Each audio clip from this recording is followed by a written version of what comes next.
verdade maravilhosa essa, né? Saber que o Senhor não abandona aqueles que o temem, que o nosso Deus, Ele é Deus de longe, mas Ele é Deus de perto, Ele é um Deus sempre presente, é um Deus que, por tanto nos amar, Ele próprio enviou o seu Filho Jesus para se tornar Deus conosco, Deus perto de nós, para estar conosco em todas as circunstâncias da vida. Aliás, a mensagem dos profetas, de modo geral, ela de alguma maneira, quando nós queremos trazer essa mensagem dos profetas para hoje, ela tem exatamente essa perspectiva, não é?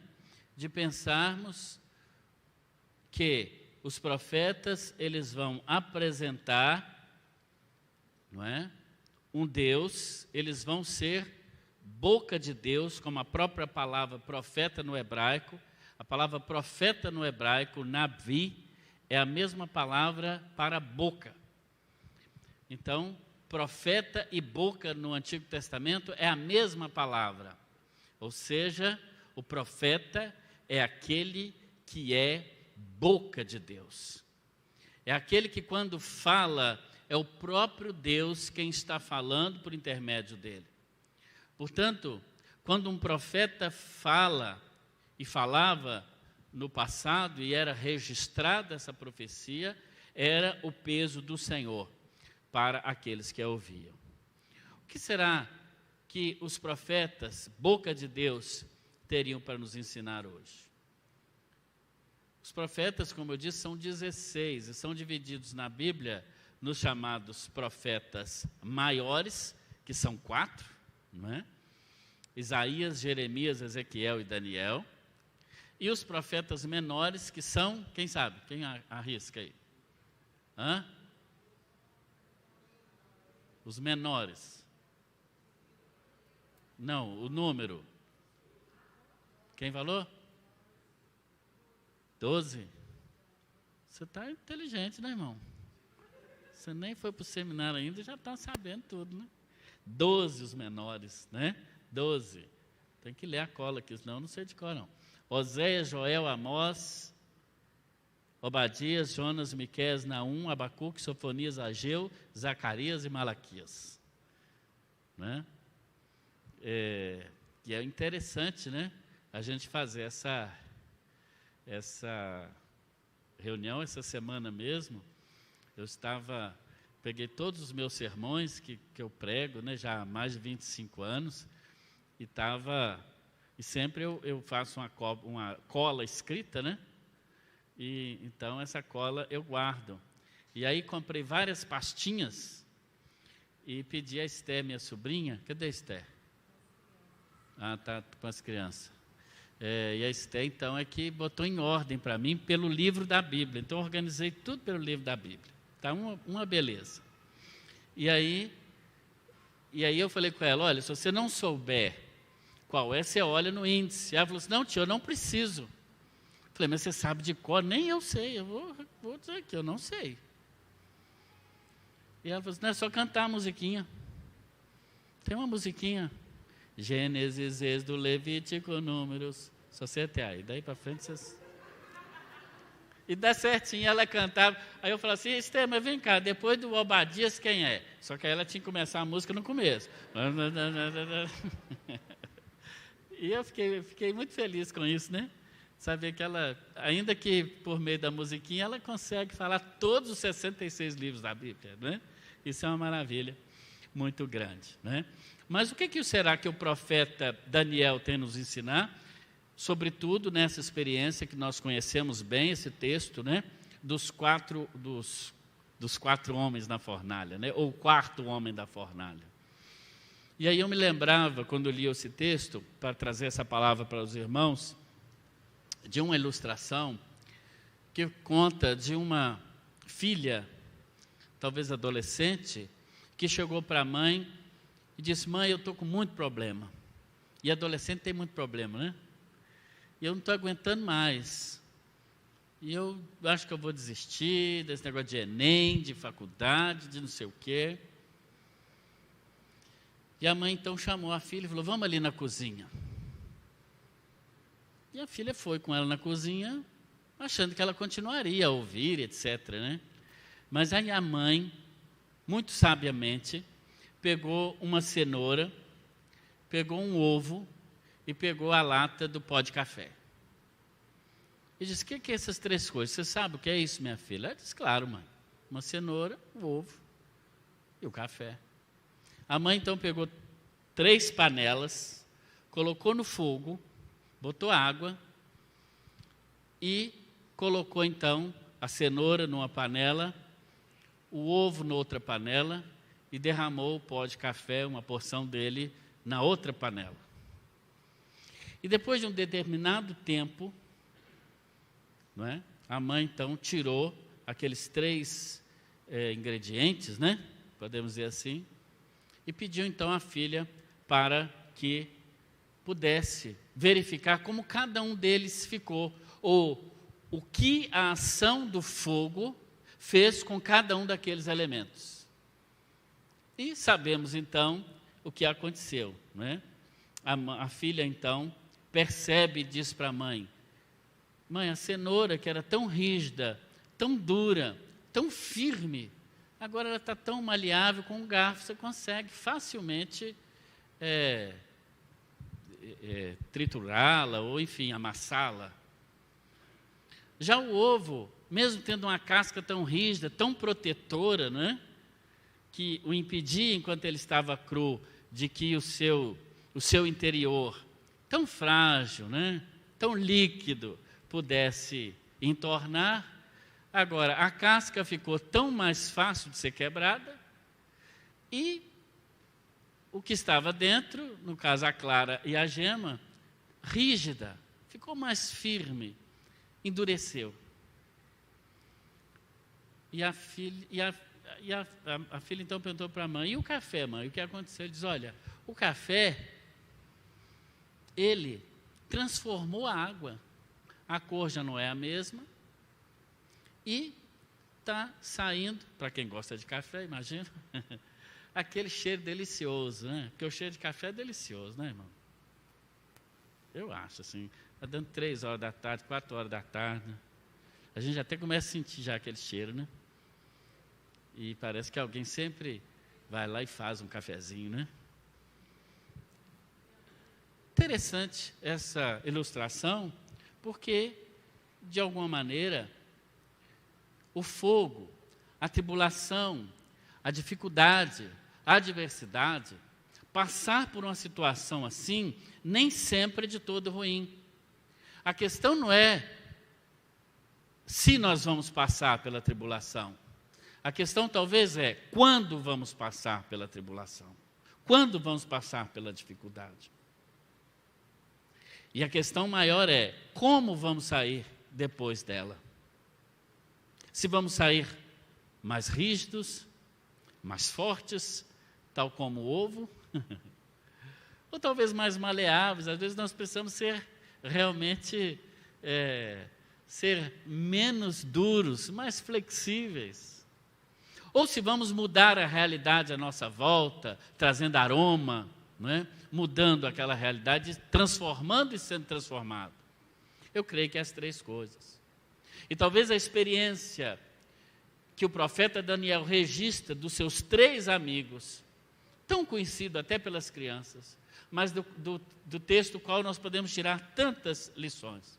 E a pergunta que nós podemos fazer hoje à noite é exatamente essa.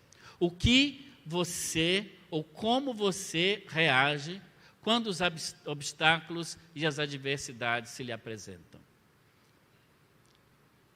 Como nós encaramos a vida, não é? A Bíblia, então, nos apresenta 3 jovens. E aqui, talvez, uma palavra para todos nós, mas talvez especial para os nossos jovens, especial para os nossos adolescentes, né? Especial para aqueles que ainda não desenvolveram a resiliência, né? Que é a resiliência? É a capacidade de nós podermos ficar firmes mesmo num quadro de dificuldade. Isso é a resiliência, né? É a capacidade que temos como o ferro, né? Que mesmo você tentando curvá-lo, ele vai resistir. Há uma força interna nele que parece que você não consegue dobrá-lo facilmente. Isso nos mostra nesse texto, e talvez uma mensagem dos profetas, que eles dariam para os nossos dias, dias atribulados, dias difíceis, dias de incerteza, dias de dificuldade, dias em que nós, e talvez a juventude como um todo, né, vive assim pensando sobre a própria existência, onde as dúvidas existenciais sobre quem somos, por que estamos aqui, para onde nós vamos, elas nos afligem de uma maneira tão colossal que nos faz ficar muitas vezes inertes, faz nos ficar sem, como aquela jovem que pergunta à mãe e quer desistir. Talvez os profetas, nessa lição que a fornalha pode ensinar, ele traria pelo menos 3 lições que o fogo traz sobre nós, que a dificuldade traz sobre nós, que a adversidade traz para cada um de nós.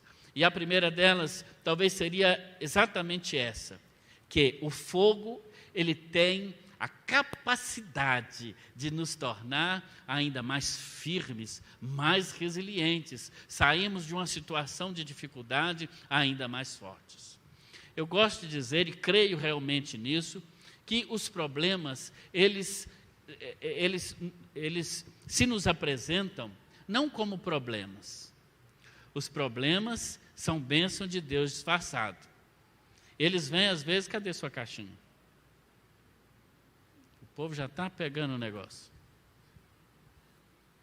A caixinha. Só quando você abre aquela caixinha bonitinha, né, tem um problema lá dentro. Não é o caso, né?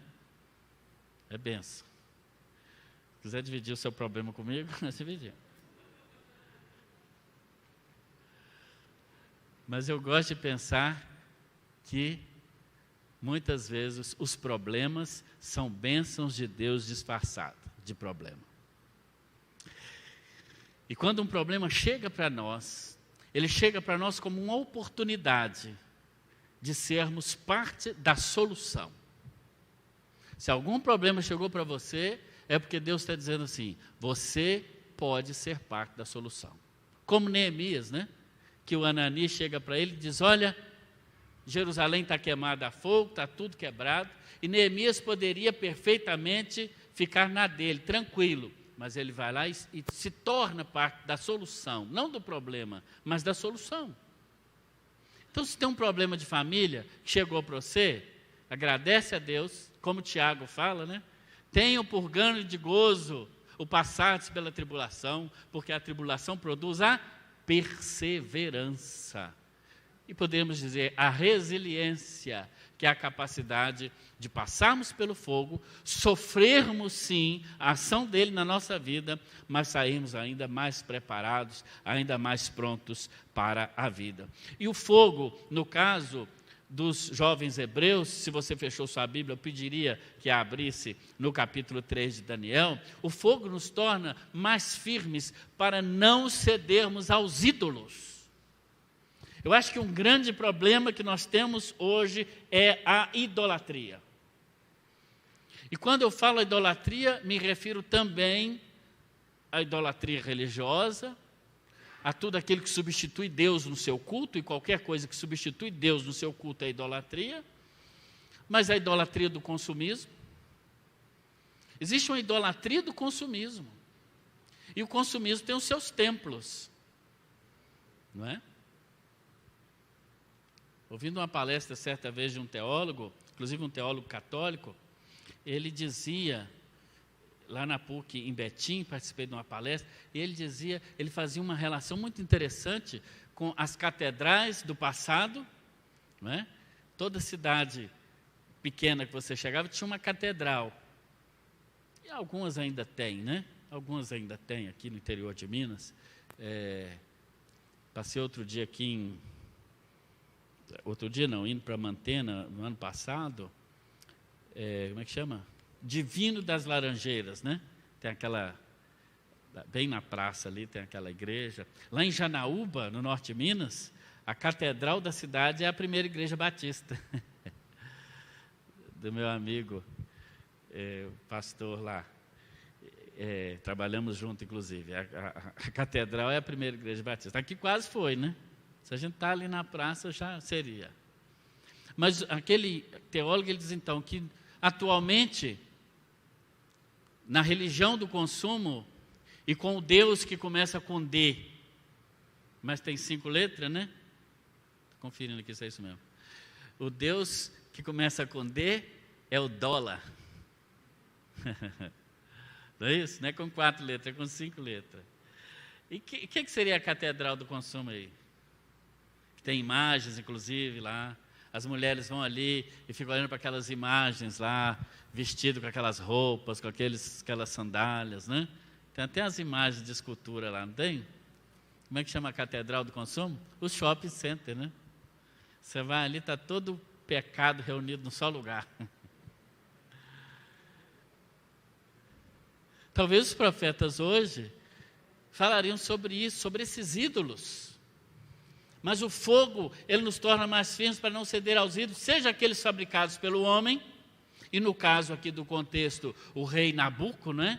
Ele havia chegado numa situação, vamos pensar que ele está no reino da Babilônia, um dos reinos mais poderosos e mais ricos de toda a história. Ainda hoje há resquícios, né, do reino da Babilônia.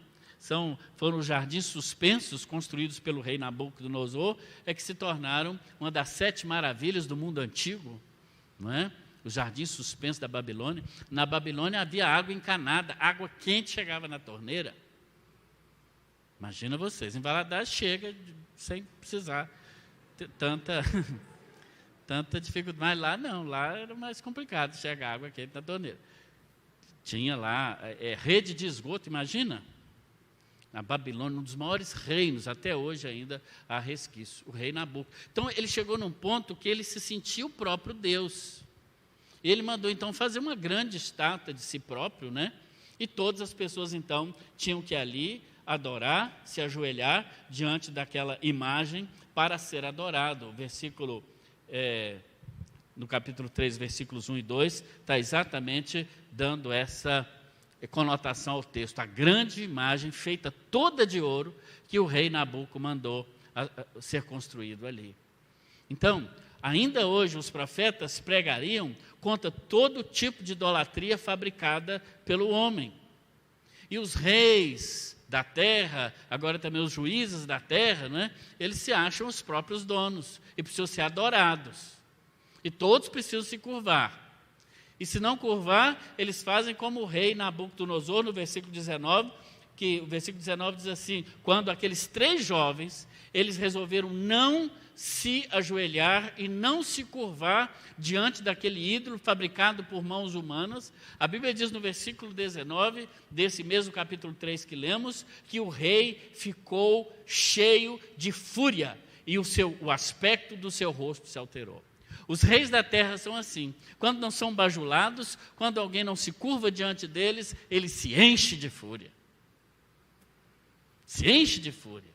E foi assim que o rei Nabucodonosor também fez. Prendeu aqueles quatro homens, aqueles 3 homens na fornalha. A idolatria é algo que precisa ser combatido, inclusive profundamente dentro do cristianismo. Eu não sei se é possível os meninos ali, eu ia combinar antes, mas esqueci. Colocar um texto bíblico aqui, Juliane e quem mais está ali? Maiana e Fernanda. É a Mailane que está lá? Tá. Jeremias 10:5. Jeremias 10:5. Um texto muito interessante esse Jeremias 10:5, que nos fala sobre o perigo exatamente da adoração, de nós nos curvarmos aos ídolos feitos pelas mãos dos homens. Interessante o que o outro profeta Jeremias vai dizer naquele contexto de tanta idolatria. Olha o que ele diz: os ídolos são como um espantalho em um pepinal. Forte essa comparação, não é? E não podem falar. necessitam de quem os leve, porque não podem andar. E aí, encerra o profeta, não tenhais receio deles, pois não podem fazer mal e também não podem fazer o bem. Nós ainda vivemos tempo onde a idolatria está presente nos cultos e até mesmo no meio evangélico, no meio dito cristão, que muitas vezes coloca pessoas acima do culto a Deus, coloca coisas acima do culto a Deus, coloca o próprio Deus acima do culto. Tem crente que idolatra a Bíblia. A Bíblia não é para ser idolatrada. A Bíblia é para ser lida e ser vivida. Não é? Como aquela mãe que queria corrigir o filho, batia nele com a Bíblia. Falou, se eu bater com a Bíblia, ele vai corrigir. Ele foi com raiva da Bíblia. Não quis saber nem da Bíblia, nem de nada. Não, a Bíblia também. Não é amuleto para ser colocado na beirada da cama, no Salmo 91. Tem gente que abre no Salmo 91. Acho que é por isso que o Satanás já sabe até de cor. Porque quando ele foi tentar Jesus, ele leu o Salmo 91 para Jesus. Aos teus anjos dará ordem a teu respeito. E ele está lá no Salmo 91. Acho que ele de tanto ler na cabeceira dos crentes, ele já aprendeu. Não, a Bíblia não é também um livro para ser idolatrado, mas é um livro de vida. O fogo nos torna mais firmes, irmãos, para suportar. Quando nós passamos pelo fogo da tribulação, da dificuldade, nós suportamos as acusações do inimigo.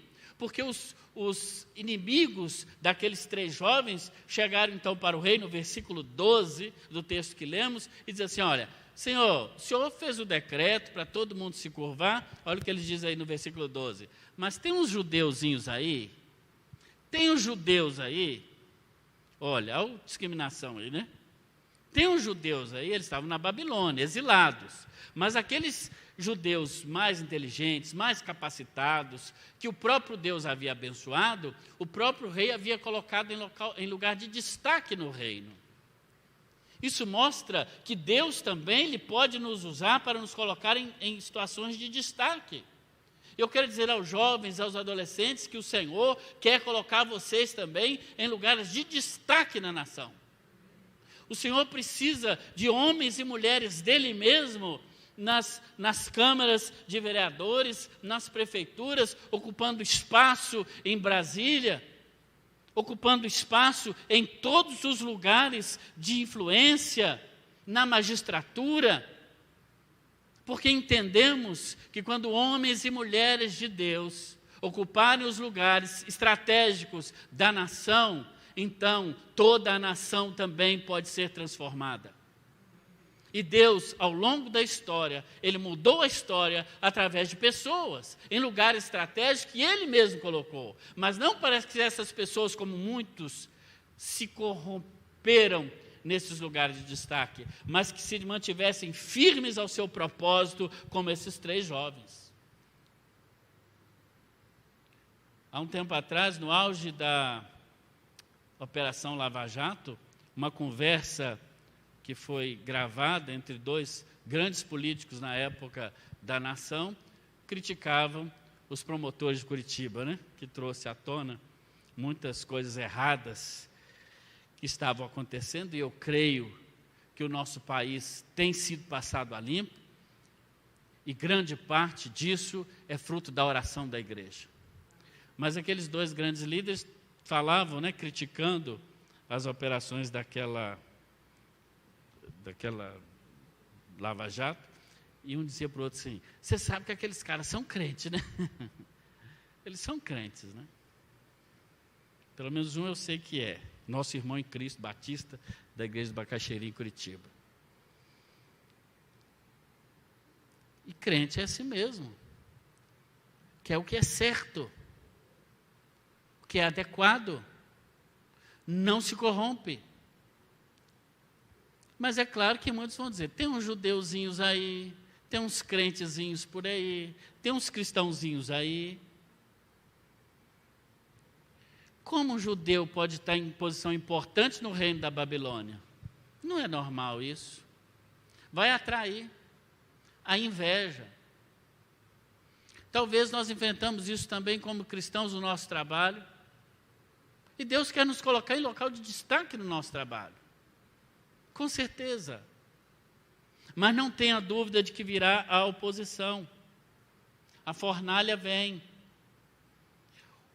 O fogo nos torna mais firmes para suportar a dúvida. No verso 15, o rei pergunta assim, ele diz assim, eu vou colocar vocês na fornalha de fogo ardente.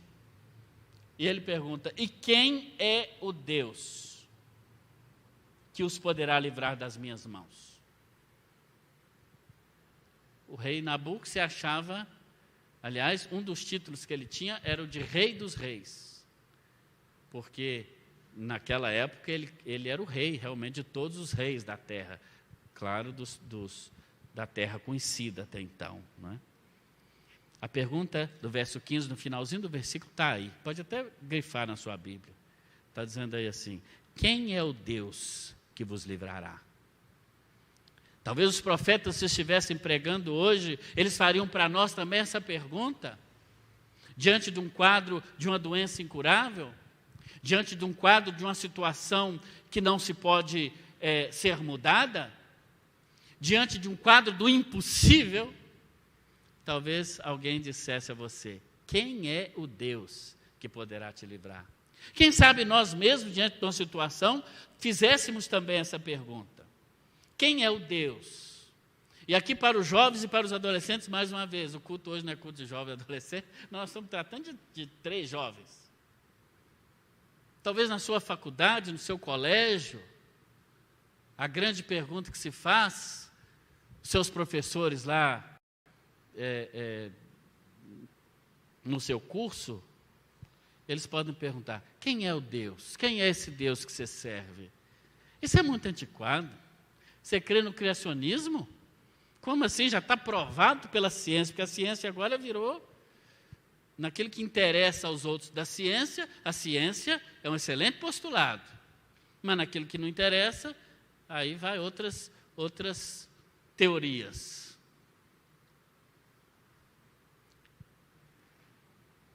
Quem é o Deus que te livrará? Aí eles dizem assim, olha o versículo 18, olha na sua Bíblia, que resposta linda. Ele diz assim, ó Nabucodonosor, quanto a isso, não precisamos nem responder. Aí uma resposta boa para você que é universitário. Não precisamos responder, eles dizem. Não temos que responder isso para você. Eles estão falando com o rei dos reis, hein? O cara mais importante. São atrevidos, não são? Olha o que ele diz no verso 17. Se o nosso Deus, a quem servimos, quiser nos livrar, Ele vai nos livrar da fornalha de fogo ardente e das suas mãos, ó rei. Veja que eles não determinam. Eles dizem assim, eu determino que aquela fornalha não vai me queimar. Eles não dizem, eles dizem, se o nosso Deus quiser. Mas olha o verso 18, que para mim é o mais importante. E se mesmo que Ele não nos livre, fique sabendo, ó rei, que não prestaremos culto ao seu Deus, nem adoraremos a imagem de ouro que o Senhor levantou, mesmo que o Senhor não nos livre. A nossa prova com Deus não é a barganha, não é eu faço se você fizer, e se você não fizer, você deixou de ser Deus. Se o milagre que eu pedi não acontecer, você não é Deus mais para mim. Nós estamos hoje, talvez, com uma geração de pessoas que estão magoados com Deus. E muitos que, se aproveitando da fé dos outros, vão dizer, como eu ouvi de uma pessoa, e às vezes os nossos gabinetes ficam cheios de pessoas que vão por aí, atrás de um Deus presente de religião. E aí, uma pessoa me disse certa vez que foi em determinado grupo desse, e recebeu a seguinte palavra, alguém orou por ela e disse, a oração da fé já foi feita, agora você precisa tomar posse, você já está curado. E a pessoa não foi curada, voltou lá e disse, não, então você não teve fé, a minha parte eu fiz.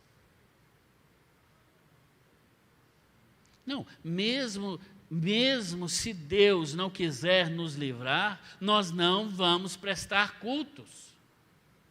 O sentido da nossa vida não está nessa vida aqui.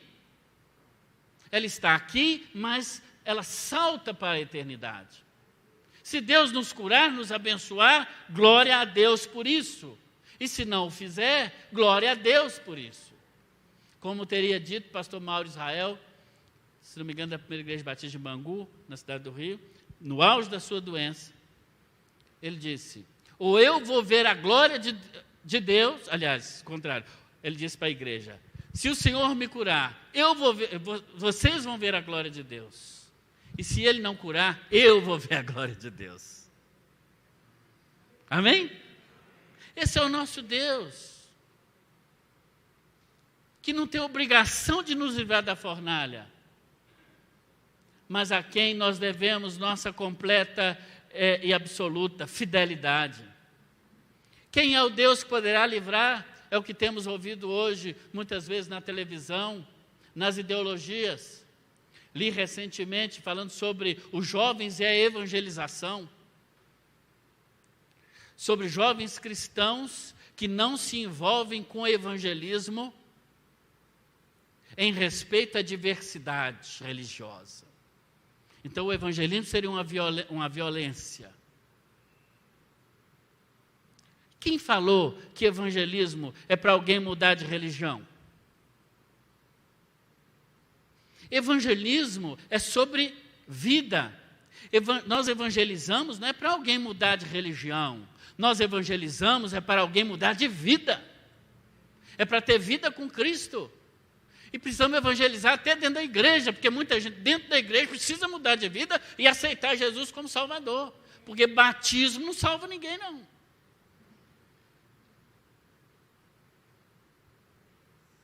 Porque outro dia tem uns que eu vou batizar com a língua para fora. Para batizar a língua. Né, irmã? Agora de máscara ficou mais difícil, mas dá um jeito. O evangelho é mudança de vida. Outros jovens cristãos, falando de jovens cristãos, que se opõem às missões. Porque você ser missionário em outra cultura é colonialismo, é você levar para o outro a sua religião. Repito, quem disse isso? Nós estamos pregando vida em Cristo, que não fundou religião nenhuma. Nós estamos pregando a vida de Deus, que só é possível através da pessoa de Jesus Cristo. Se os profetas estivessem hoje aqui para falar com os nossos jovens, eles diriam isso. O evangelho é vida. O evangelho é essência, não é forma. Precisamos estar firmes, porque o fogo também nos torna mais firmes para realmente sermos mais fortes e firmes para suportarmos a retaliação do inimigo. Quando o rei ouviu que aqueles jovens estavam tão destemidos, no verso 19, a Bíblia diz que ele mandou aquecer a fornalha de fogo 7 vezes mais. A Babilônia, ela tinha essas fornalhas porque ali era fundido já o metal e era também feito a cerâmica, as telhas, muito importantes para a economia. Era algo como um forno que tinha uma entrada, não é, como um iglu.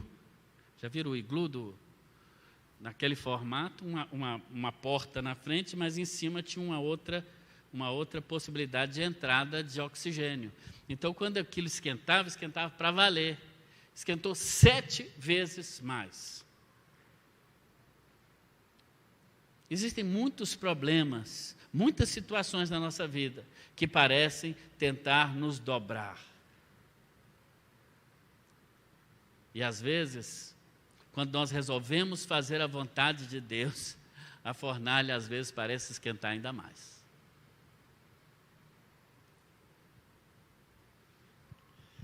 Mas eu quero dizer, se o Senhor não te livrar da fornalha, Ele te livra na fornalha. Mas uma coisa é certa, Ele está sempre do nosso lado, como nós cantamos agora há pouco. O fogo também nos torna mais flexíveis. Muitas vezes o fogo é exatamente para tirar a nossa rigidez, como a cenoura, né? Que passando pelo fogo se tornou mais flexível. A Bíblia diz que aqueles jovens, no verso 21, foram jogados atados dentro da fornalha. Mas quando o rei olha, ele diz, eu vejo 4 homens andando, eles não foram jogados atados de mãos e pés? Irmãos, para o servo de Deus, para aquele que crê em Deus, mesmo se estivermos atados, sabe o que eu penso que desatou aqueles nós? O próprio fogo da fogueira. Eles entraram amarrados e estavam livres lá dentro, porque o fogo de Deus, ele serve para nos livrar daquilo que nos ata. E olha, muitas vezes Deus permite que nós estejamos atados, porque alguns de nós somos tão autossuficientes, somos tão proativos com Deus, queremos resolver tantas coisas para Deus, que só amarrada que Deus pode fazer alguma coisa na nossa vida. Mas o fogo da tribulação, muitas vezes, que é o fogo de Deus, ele queima as cordas que nos prendem. E ali nós aprendemos a matemática de Deus. O rei olha de cá, vê o fogo, né? Imagina mais ou menos como está essa imagem bonita aqui, o fogo. E ele diz, espera aí, nós não jogamos 3 homens amarrados lá dentro? Mas eu estou vendo 4. E eles estão passeando lá dentro, batendo papo, no meio do fogo. A matemática de Deus é esta, é que Ele não apenas nos olha no nosso caminho, mas como diz o salmista, Ele anda conosco no caminho da sombra e da morte. Ele vai conosco, Ele está conosco. E o rei olha lá para dentro e diz assim, e a semelhança do quarto, está aí no versículo 28. Aliás, no versículo 28, ele diz, né? Que os anjos, o Deus enviou o seu anjo. E ele diz, e a semelhança do quarto se parece com o Filho dos deuses. Alguns teólogos dizem que isso se trata de uma teofania. Sabe o que é uma teofania? É Jesus se manifestando no Antigo Testamento. Que maravilha! É como o próprio Jesus disse, né? Antes que Abraão nascesse, eu sou. Imagina, é Jesus, o 4º homem da fornalha, que está ali libertando aqueles homens da fornalha. Está ali agora o próprio Filho de Deus, presente na dificuldade que aquelas pessoas estão vivendo. É o que nós gostamos sempre de falar, é a presença, o propósito e o poder de Deus na vida daqueles que realmente buscam o Senhor. Como diz o profeta Isaías, no capítulo 43, versículo 2, ele diz, quando passares pelo fogo, não te queimarás, e nem chama alguma arderá em ti. Passamos pelo fogo, mas passamos. Passamos pela dificuldade, mas passamos. Aquele que serve ao Senhor, mesmo no ambiente da dificuldade, ele é vitorioso, porque o Senhor, no momento certo, como diz lá a galeria da fé de Hebreus capítulo 11, né? Ele apaga a força do fogo, ele fecha a boca dos leões, ele nos dá a vitória em nome de Jesus. Mas por último também, o fogo nos transforma e nos leva a transformar a vida de outras pessoas, como o café, né, da ilustração que eu contei no início. Ele se transforma e também transforma o ambiente à sua volta, porque pessoas transformadas transformam. Diz que pessoas magoadas, magoam. Pessoas feridas, ferem. Mas pessoas transformadas por Deus, transformam. E a Bíblia diz que quando o rei vê aquilo, no texto que lemos, ele então olha lá para dentro e chama aqueles homens, né? No verso de número 26, ele diz, Sadraque, Mesaque e Abednego, servo dos Deus Altíssimo, venha para fora, venham para cá. E a Bíblia diz que eles saíram do meio do fogo. Ele diz, vem para cá. E quando eles saem, a Bíblia diz que nem cheiro de fumaça havia na roupa deles. Que maravilha! Que maravilha! E aí o rei, vendo a obra de Deus na vida deles, o rei muda. Versículo 28 e 29 foi o texto que lemos, ele faz um decreto, o rei. Fala, pois a partir de agora, eu reconheço que existe só um Deus. E ele não sabia o nome daquele Deus, porque os deuses têm nome, né? Deus isso, Deus aquilo, Deus aquilo.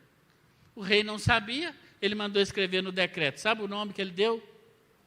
Sabe o nome que ele deu para esse Deus que ele desconhecia, mas que ele viu que era tão poderoso? Ele disse, o Deus de Sadraque, Mesaque e Abdinego. Será que alguém pode olhar para a sua vida e ver tanto a obra de Deus na sua vida que pode dizer assim, é o Deus do fulano. Eu não sei que Deus é esse, mas é o Deus que ele serve. Ele põe no decreto isso. Ele não sabia o nome, mas agora ele dá o nome a partir dos servos de Deus. Deus honrou e transformou a vida daqueles 3 homens. O verso 30 diz, e o rei fez prosperar a Sadraque, Mesaque e Abdinego na província da Babilônia. O rei fez prosperar. Vejam como muitas vezes uma situação de fogo, uma situação uma situação limite, Deus muitas vezes tem um propósito por intermédio daquela situação também de nos fazer prosperar e de abençoar a nossa vida, em nome de Jesus. Esses 3 amigos de Daniel são inspiração para nós. Mesmo com as suas vidas em perigo, eles não abandonaram a fé. Eles não tinham garantia nenhuma de que Deus ia livrar. E olha, eu quero dizer para você, nós também não. Nós também não. Por quê? Não sabemos se o propósito de Deus é ser glorificado com o nosso martírio ou com o nosso livramento. Mas uma coisa sabemos, que o propósito dele é ser glorificado. E que a nossa vida, numa situação ou noutra, é também motivo de glorificar a Deus. Esse Deus que nos livra, esse Deus que nos abençoa, esse Deus que não está preso nas páginas da Bíblia, mas é um Deus que se manifesta hoje também, é um Deus que se mostra a nós hoje também, e é um Deus que se nos apresenta a nós nesta noite também. Eu queria convidar você, no nome de Jesus, a fechar os seus olhos agora e pensar também sobre a sua situação. E pensar talvez sobre alguma situação que você tenha vivido, que você esteja vivendo. E no nome de Jesus, o nosso Deus é o Deus de Sadraque, Mesaque e Abdinego. É aquele que permite que nós passemos pelo fogo. Ele não diz se passardes pelo fogo, ele diz quando passardes. Mas a chama não arderá em ti. Eu não sei qual é a situação que você está vivenciando, mas eu quero dizer que esse mesmo Deus de Sadraque, Mesaque e Abdinego, ele está aqui hoje, e ele quer nos abençoar, e ele quer ser glorificado através da sua vida. Você que está numa faculdade, você que talvez tenha dúvidas, né, sobre quem é o seu Deus, fica firme no Senhor, fica firme nele, e ele mesmo vai se manifestar a você, no nome de Jesus. E no nome de Jesus, se essa palavra, se você de alguma maneira quer dar uma resposta a essa palavra, no seu coração, talvez alguma situação vivida, você não precisa falar qual é, mas se essa palavra, de alguma maneira te leva hoje à noite, a tomar uma decisão, eu gostaria que você, onde você está, ficasse em pé, que eu quero orar especialmente agora pela sua vida. Não vou te chamar aqui à frente, não vou falar o seu nome, eu só quero orar por você.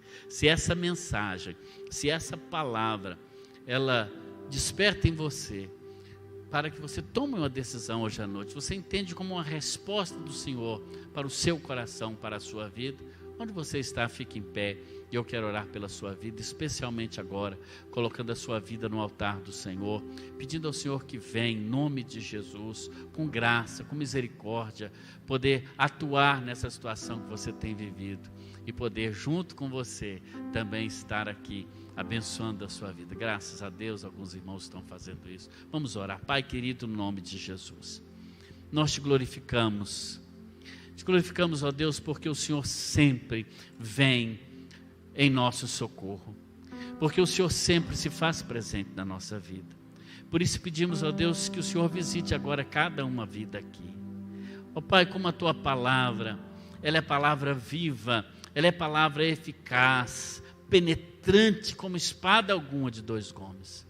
Ó Deus, por isso nós pedimos que o Senhor traga, Pai querido, no nome de Jesus, conforto, consolo, Pai querido, do alto, para vidas que porventura estejam agitadas, passando por dificuldades agora, e demonstrando que Jesus, o quarto homem da fornalha, Ele está sempre lutando ao nosso favor, Ele está sempre conosco em qualquer situação.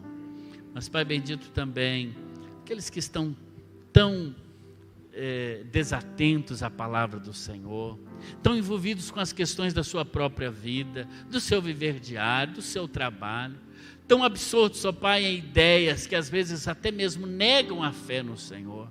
Pai, que essas pessoas também, que o Senhor, no nome de Jesus, possa despertá-las, Pai querido, possa usar os meios, os recursos que o Senhor quiser, para trazê-las de volta ao centro da Tua boa, perfeita e agradável vontade. É assim que nós te oramos, agradecidos, no nome de Jesus. Amém. Graças a Deus.